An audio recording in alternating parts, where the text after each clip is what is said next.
They came with swords, crosses, and flags, claiming land that already had names.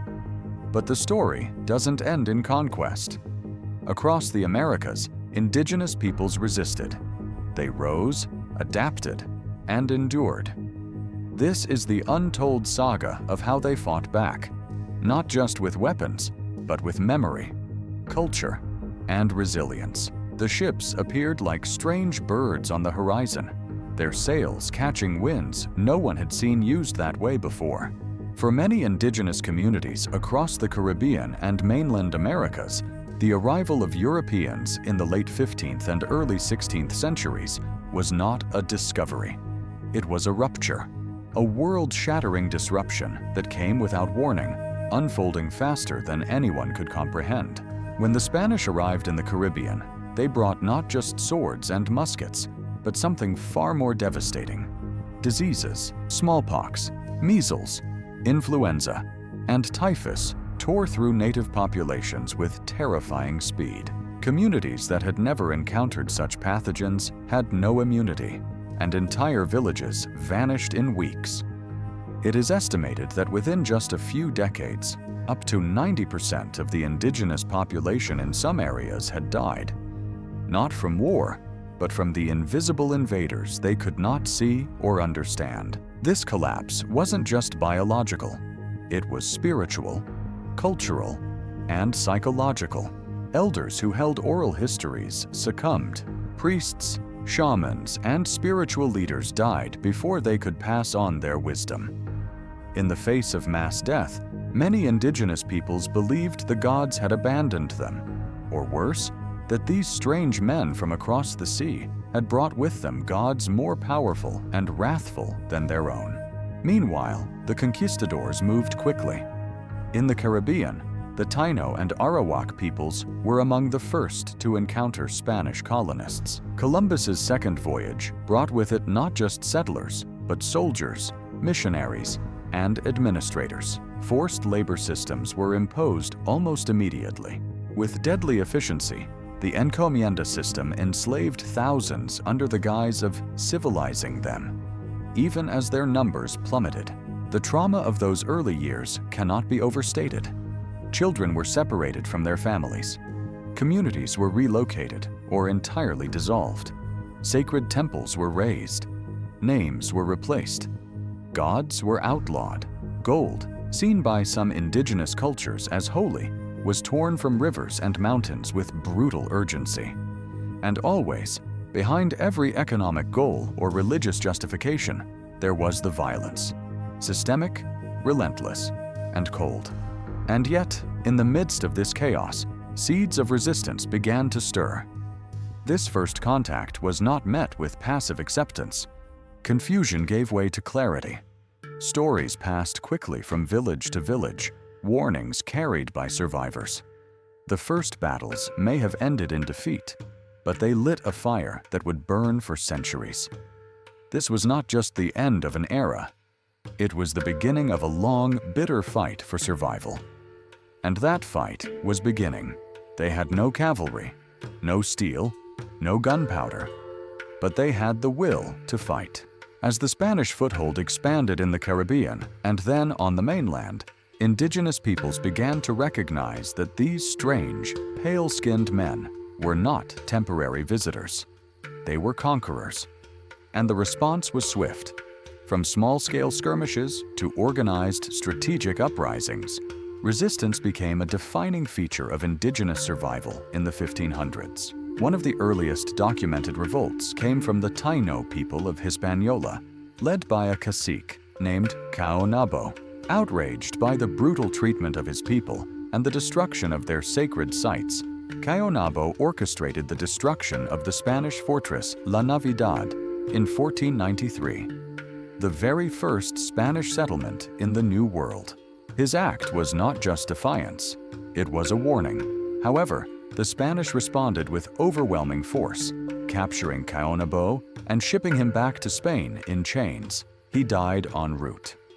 His rebellion failed, but his legend lived on, igniting other leaders across the islands and the Americas. In Cuba, another Taino leader, Hatuey, famously rallied his people to resist the Spanish advance. His words, recorded by Friar Bartolomé de las Casas, still echo through history. "These Christians come not for our faith, but for our gold." Hatuey led guerrilla attacks against the invaders, but was eventually captured and burned alive. When offered baptism before his execution, he reportedly asked if Spaniards went to heaven. When told yes, he declined. He preferred hell, if it meant not sharing the afterlife with his tormentors. On the mainland, the story was the same. In central Mexico, while the Aztec Empire eventually fell to Hernán Cortés, many outer city-states initially resisted Spanish alliances and manipulation. Some indigenous groups attempted to form coalitions, but centuries of intertribal warfare made unity a challenging endeavor. Still, resistance came from unexpected places. Women, elders, and even children acted as runners, spies, and saboteurs. But not all resistance was military. Across the Andes and the Amazon, resistance also took the form of cultural endurance. Indigenous peoples sang forbidden songs in secret. They carved their gods into hidden cave walls. They whispered their languages at night, teaching children the old ways even as colonial priests demanded conversion. These were not isolated incidents. They were waves of defiance, rolling across the continent. From the Mapuche of Chile, who fought off Spanish rule for centuries, to the Pueblo peoples of the American Southwest, who later expelled Spanish colonists in the Pueblo Revolt of 1680, the seeds of rebellion planted in the 1500s would blossom in ways no empire could contain. Resistance was no longer a reaction. It had become a legacy. The battlefield had shifted. No longer was this a clash of armies in open fields. Indigenous resistance in the 1500s began evolving into something more nimble, more covert, and far more frustrating for the Spanish invaders: guerrilla warfare. Deprived of the weaponry and horses that gave Spanish conquistadors their brutal advantage, indigenous fighters began using the terrain as their greatest ally. Thick jungles, mountain passes, winding rivers. These became both sanctuary and weapon. Fighters knew the land better than any map the Spanish could draw, and they used that knowledge to devastating effect. In Puerto Rico, the Taíno resistance leader Agüey-Baná II launched a calculated strike after feigning a peaceful welcome to the Spanish. Once the element of surprise was gained, Taíno warriors executed a wave of ambushes, burning Spanish settlements and killing soldiers in the forests. Though ultimately defeated, Agüey-Baná's tactics would inspire other groups to strike fast and vanish into the landscape, a strategy that would echo across the Americas for centuries. In the Andes, the remnants of the Inca Empire refused to fade quietly. Under Manco Inca Yupanqui, indigenous forces launched a massive rebellion in 1536, laying siege to the newly established Spanish capital of Cusco. While they lacked the artillery to breach the city, the Incas used surrounding mountain trails to cut off supply lines and harass reinforcements. When the siege faltered, Manco retreated to the jungle city of Vilcabamba, establishing a rebel stronghold that would survive for decades as a symbol of enduring defiance. But perhaps the most successful practitioners of guerrilla resistance were the Mapuche of southern Chile. As Spanish forces pushed southward in search of more land and silver, they found themselves bogged down by hit-and-run attacks, booby traps, and psychological warfare. The Mapuche burned outposts, ambushed horse patrols, and even captured Spanish weapons to use against their enemies. For over 300 years, they would resist Spanish and later Chilean control, a feat unmatched in the Americas. These were not aimless rebellions. They were strategic, coordinated, and deeply rooted in cultural memory and ancestral survival. Leaders understood the psychology of fear: burning fields, raiding supply caravans, ambushing in darkness. Each act chipped away at the illusion of European invincibility. Meanwhile, Spanish documents from the time reflect a growing anxiety. Soldiers complained of ghost attacks in the night, settlers begged for more reinforcements. Entire provinces were abandoned for fear of native reprisals. While the conquistadors may have won battles, they could never feel truly at peace. Not when the forest whispered with arrows. Guerrilla resistance wasn't just a tactic. It was a declaration. We are still here, and we will never bow quietly. Not all battles are fought with spears or fire. Some are fought in silence, through songs whispered in the dark, stories passed from elder to child, or rituals hidden behind Catholic symbols. This was the resistance of the spirit. When indigenous warriors could no longer hold back Spanish steel, they turned to defending something even more vital: their identity. Across the Americas in the 1500s, as Catholic missionaries sought to erase native beliefs and replace them with European religion, indigenous peoples fought back in quiet yet powerful ways. Their weapons were memory, language, and ceremony. In what is now Mexico, after the fall of the Aztec Empire, missionaries flooded the region. Temples were destroyed, idols shattered, and codices burned. But the Nahua people adapted. They recast their deities as saints, told stories of Tonantzin, the mother goddess, beneath the image of the Virgin Mary, and preserved their calendar cycles under Christian holidays. On the surface, they appeared converted. Underneath, they remained proudly indigenous. In Peru, the Quechua and Aymara resisted similarly. Though the Spanish banned the use of native languages and sought to stamp out Inca cosmology, locals preserved their oral traditions in hidden villages and remote highlands. Even when forced to attend Mass, they prayed inwardly to Pachamama, the Earth Mother, and buried sacred offerings beneath church altars. A quiet, daily act of defiance. These were not isolated acts. Across the Caribbean, the Andes, and Mesoamerica, indigenous people refused to let their histories die. Songs were sung in secret dialects, even as Spanish priests demanded Latin hymns. Textiles were woven with symbols of ancient gods, camouflaged as geometric designs. Children were taught dual truths: what to say to the colonizers, and what their ancestors had passed down for generations. The Spanish, in many cases, recognized the power of this cultural resistance and feared it. They established schools to retrain native children, forbade traditional dances, and employed inquisitors to root out heresy. But the human spirit proved more resilient than any decree. Cultural resistance also survived through hybridity. Indigenous and African slaves, often brought together on plantations, blended rituals and beliefs, giving rise to syncretic religions like Santeria, Candomblé, and Andean Catholicism. These faiths allowed ancient gods to live on, in new names, new rhythms, and new prayers, hidden beneath the very institutions meant to suppress them. By the end of the 16th century, Spanish colonial officials had conquered a significant portion of the land. But they had not conquered the soul of the Americas. Beneath the crucifix, the drum still beat. Beneath the crown, old stories still echoed. This was resistance not of arms, but of memory, language, and faith. It was not loud, but it endured. And in the centuries to come, it would prove to be the most enduring form of rebellion of all. In the shadows of conquest, fire smoldered. While Spanish muskets and cavalry carved empires across the Americas, indigenous revolts flared like sudden storms, fierce, defiant, and unforgettable.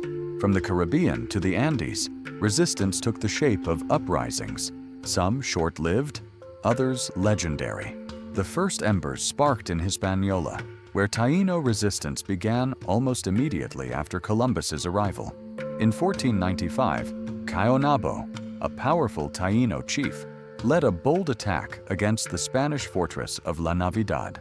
Though ultimately captured and sent in chains to Spain, his defiance ignited a broader rebellion. The Taino, using guerrilla tactics and knowledge of the land, fought fiercely. But disease, superior weapons, and internal divisions would slowly crush their numbers. In Mexico, the fall of Tenochtitlan did not mark the end of resistance. Even as Cortés built the bones of New Spain over Aztec ruins, dozens of indigenous rebellions erupted. In the early 1530s, the Maya in Yucatan revolted against forced labor and Christianization. The conflict, known as the Caste War of the Yucatan, would smolder for centuries, becoming one of the longest indigenous resistance movements in history. Further south, in the Andes, rebellion took on a mythic scale. In 1536, just a year after the Spanish executed Atahualpa, Manco Inca Yupanqui, once a puppet ruler installed by the conquistadors, turned on his overlords. In a dramatic reversal, he fled Cusco and raised a rebel Inca army, laying siege to the city for months. Though the siege failed, Manco Inca established a new Inca stronghold in the jungle fortress of Vilcabamba. For nearly 40 years, a neo-Inca state resisted Spanish rule, launching raids and harboring fugitives. It wasn't until 1572, decades later, that the last Inca ruler, Tupac Amaru I, was captured and publicly executed in Cusco. His death was meant to end the dream of Inca revival, but it planted a seed. In what is now Colombia, the Tairona people launched repeated assaults against Spanish settlements, preserving their spiritual practices and mountain strongholds deep into the 1600s. Their resistance was so effective that many of their descendants, the Kogi, Arhuaco, and Wiwa, still maintain autonomy and ancestral traditions to this day.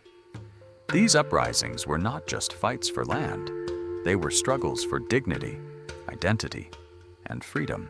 While some were crushed quickly, others dragged on for decades. The Spanish viewed them as rebellions, but for indigenous peoples, they were acts of sovereignty.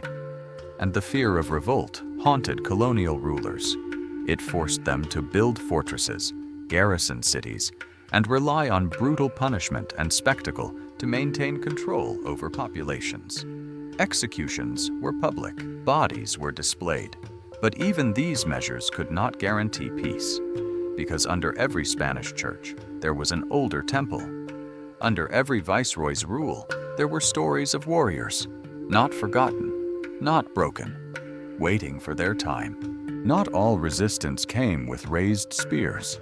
Some came with open hands, calculated, strategic, and just as powerful. As Spanish power expanded across the Americas, not every indigenous group chose open war. Some formed alliances with the invaders, not out of loyalty, but out of necessity, rivalry, or a desire for survival. These decisions often reshaped entire regions and set the stage for future betrayals. In the conquest of Mexico, Cortés did not defeat the Aztecs alone. He arrived with barely 600 men, hardly enough to take on an empire. But through shrewd diplomacy and exploitation of existing rivalries, he forged crucial alliances. Most notably, the Tlaxcalans, bitter enemies of the Aztecs, joined Cortés after early battles. Thousands of Tlaxcalan warriors marched beside the Spanish as they laid siege to Tenochtitlan. In the short term, these indigenous allies hoped to destroy Aztec dominance and gain favor with the Spanish. In the long run, however, they found themselves under the same colonial yoke they had helped establish. Elsewhere, the Cañari people of Ecuador allied with Pizarro's forces against the Inca, driven by years of oppression under Inca rule. Their knowledge of the land and culture proved vital in helping the Spanish push south into the Andes.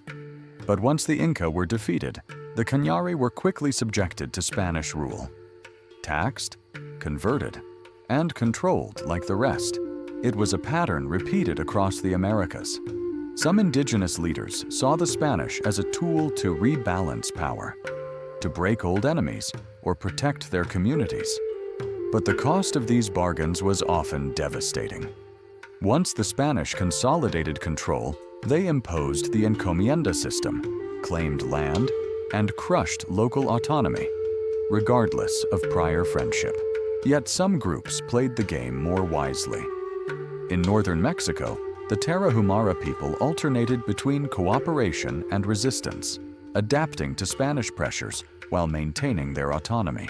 In regions of the Amazon and the interior highlands, isolated tribes maintained their independence by remaining geographically elusive or outwardly submissive while preserving their cultural traditions in secret. Survival, for many, was not about fighting every battle, but choosing which to fight, which to delay, and which to sidestep entirely. And then there were the betrayals, devastating breaks of trust that left entire communities shattered. Spanish officials often made promises of protection, autonomy, or shared power, only to break them when convenient. Treaties were signed and then ignored. Leaders were lured into meetings and executed. Sacred sites were promised safety and then destroyed. Still, resistance endured in unexpected ways. Some indigenous children were taught Spanish and Latin, only to write later petitions, complaints, and legal challenges against colonial abuse. Others converted to Christianity publicly while maintaining ancestral beliefs in private. These strategies, alliances, betrayals, double lives, weren't signs of weakness.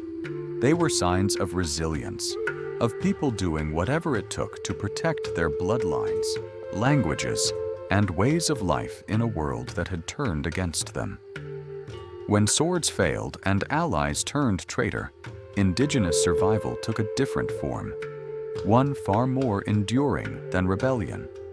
It lived in stories, in songs, in woven cloth, and in the spoken word passed down from one generation to the next.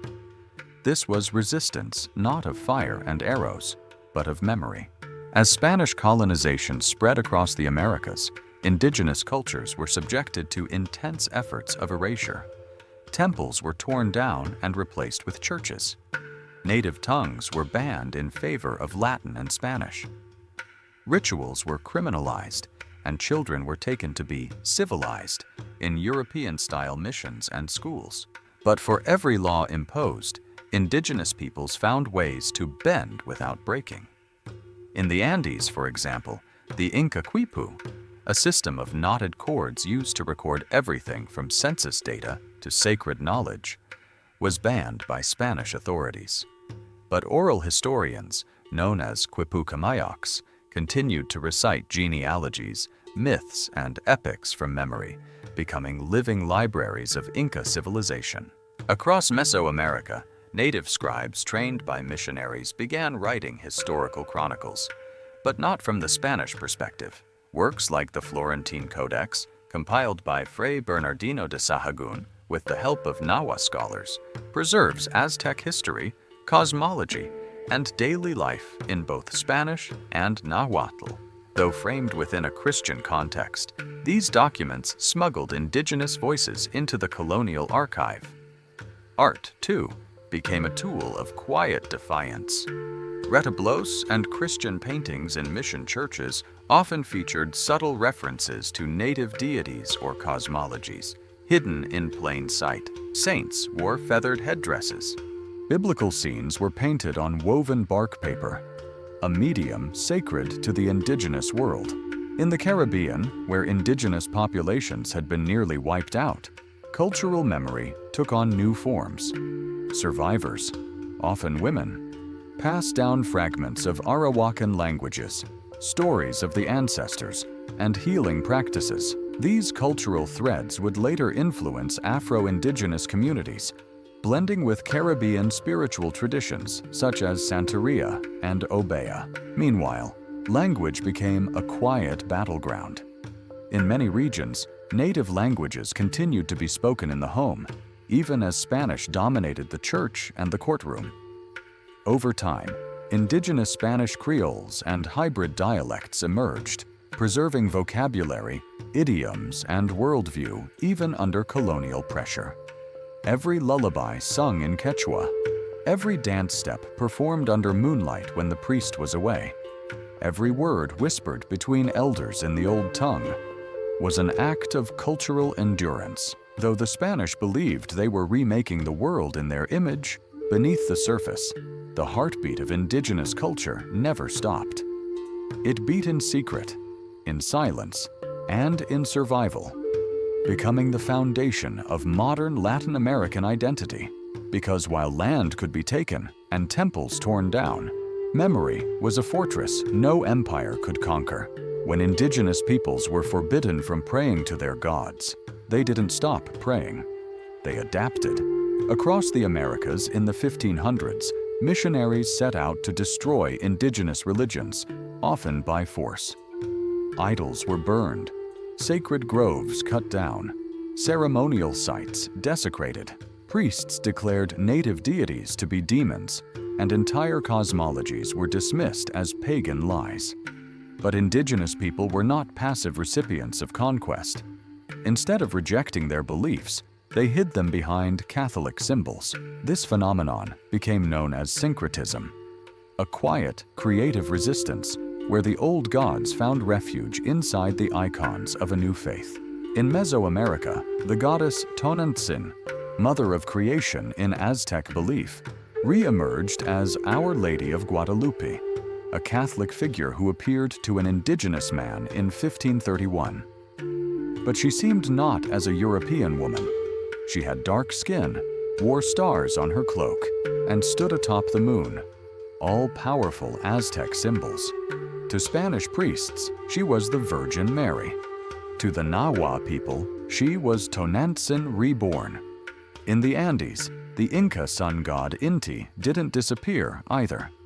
He was quietly remembered through feasts, dances, and offerings, now done under the guise of Catholic saints' days. The Catholic Corpus Christi festival in Cusco evolved into a pageant where indigenous communities paraded with ornate statues that subtly reflected their ancestral deities. Statues of saints were carried on litters, just like the old Inca rulers. The colonial church thought it had won. In reality, it had become a stage for indigenous memory. In Brazil, enslaved Africans brought their own gods, the Orixás, who were disguised under Catholic saints in religions like Candomblé. But this wasn't merely an African story. Indigenous people who had survived enslavement and displacement began to share rituals and beliefs with African communities. The result was a spiritual fusion, grounded in survival and shared resistance. Even in language, resistance echoed. Indigenous prayers were whispered in secret. In some missions, they were spoken openly, but infused with double meanings, unintelligible to European ears. These syncretic religions were more than coping mechanisms. They were cultural fortresses, preserving cosmologies, identities, and ancestral bonds across generations. And they served another vital purpose. They allowed indigenous people to reclaim a sense of power in a world where they were stripped of almost everything. In the eyes of the Spanish crown, conversion was a victory.